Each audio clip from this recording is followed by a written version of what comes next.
Igitondo cyo kuwa 14 Rusama umwaka wa 2015 ni igitondo ntibagiranwa.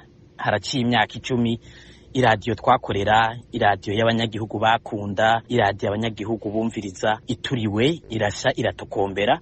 Ariko uwo munsi ntihahiye RPA gusa, haraturiwe n'izindi iradiyo zitatu, no kuvuga Radio Télé Renaissance yaraturiwe, Radio Isanganiro na Radio Bonesha FM navyo nyene vyaratewe, ibiriyo birasamburwa nubwo zitababaye cyane cyo kimwe nka RPA na Télé Renaissance.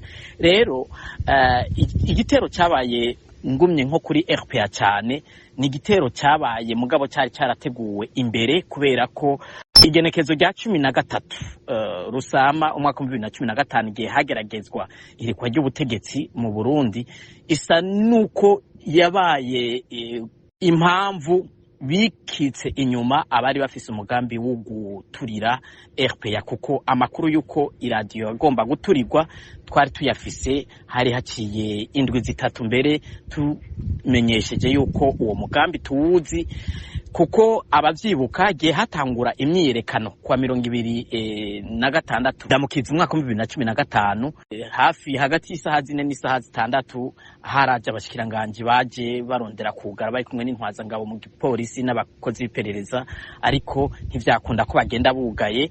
Mu nyuma baragarutse kuwa mbere igenekezo rya 27 ndamukiza ku mugoroba RPA bace bayugara. Twaragize ubwoba ku mugoroba wa 13 Rusama umwaka wa 2015.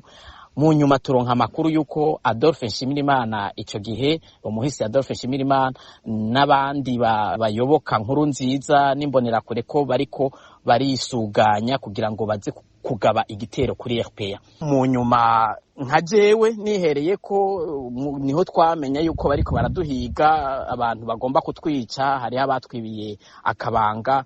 Jewe na tumaze kugenda, mu nyuma abamenyesha makuru benshi bo muri Radio Isanganiro, bo muri Bonesha, bo muri Radio Télé Renaissance bagiye bahunga benshi, twisanze mu nyuma nk'inyuma y'ukwezi duhurira mu buhungiro. Twebwe inambu y'iwacu n'urukundo dufitiye umwuga ntitwagomba guhora, twararondeye ukuntu dukora.